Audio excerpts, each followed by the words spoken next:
together. Over the past couple of years, we've seen the world come to a whole different place that none of us has seen before. And what we have seen happen is ordinary people with extraordinary spirits show what humanity is. Like she just said, ordinary people are doing extraordinary things. And that's the same stand in my hospital.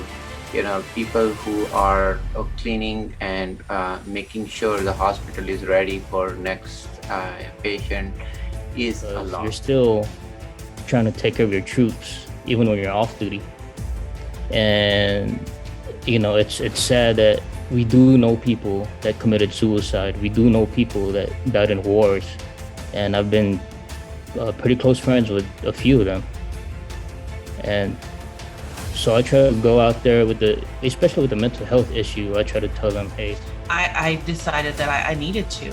I have children that look up to me. I have my family, and it's still, we still have our days to where we don't feel like we have that space. And so that's exactly why I created a website, a podcast, and I wrote a book about it, because I wish I had that space 20 years ago, to where I didn't have to finally come to terms with the fact that there was something wrong, and I didn't know how to talk about it. So, and I think that's when it comes to humanity, we need to not judge a book by its cover, so to speak. We need to be sympathetic to people.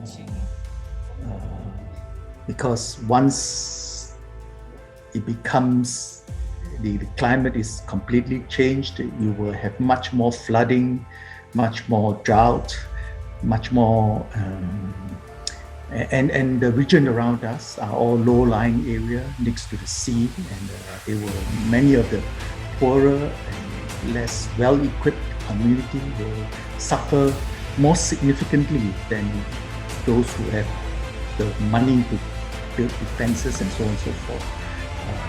So what can we as a society in Singapore and America and China and all the builders in Singapore, and because of Singapore, I'm not just touching life of Singaporeans. I see people from Vietnam, Myanmar, Indonesia, all the region. I even have people coming from Korea, and I ever had somebody from Mongolia.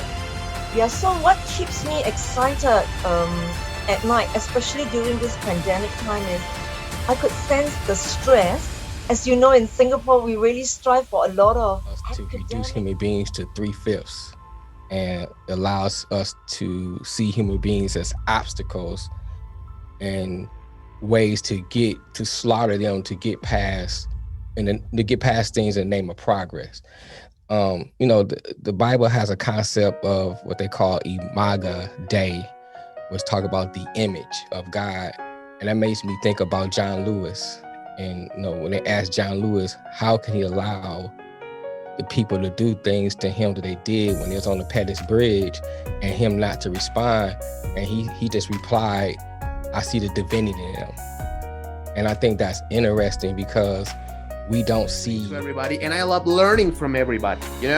Everybody's perspective has given me such a unique perspective of how to approach things and how to prepare and do the things that I do. And my job, I'm just a humble English teacher here in Mexico City that somehow sneak into this